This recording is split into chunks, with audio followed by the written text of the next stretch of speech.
India کے شاعر بیکل اکساہی انہوں نے حضور کی شان کے اندر قصیدہ لکھا اور اسے اردو زبان کی پہلی نعت یا اشعار کہا جاتا ہے.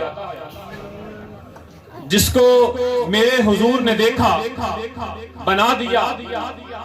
جس کو میرے حضور نے دیکھا بنا دیا، جو بے زبان تھا اسے گویا بنا دیا،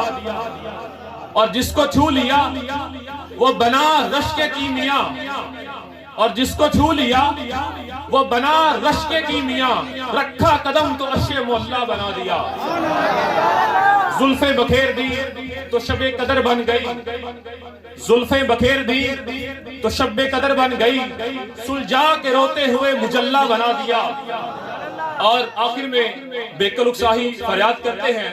کہ کاش بیکل کو اپنے گھر بلا کر یہی کہیں، اور میں کہتا ہوں کاش ہم سب کو اپنے گھر بلا کر یہی کہیں، جا تجھ کو میں نے اپنا دیوانہ بنا دیا، جا تجھ کو میں نے اپنا دیوانہ بنا دیا. اسی کے ساتھ ہی میں دعوت خطاب دے رہا ہوں ہمارے شہر شیخوپورہ کی پہچان ڈاکٹر علامہ قاری فیاض الحسن جمیل اظہری صاحب، اور آپ کی بارگاہ میں بڑے ادب سے ملتمس ہوں کہ آپ اپنے نورانی وجدانی بیان سے ہمارے قلوب و اذہان کو منور کریں. ان کی آمد سے پہلے نعرہ لگائیں، نعرہ تکبیر، نعرہ رسالت، نعرہ تحقیق، نعرہ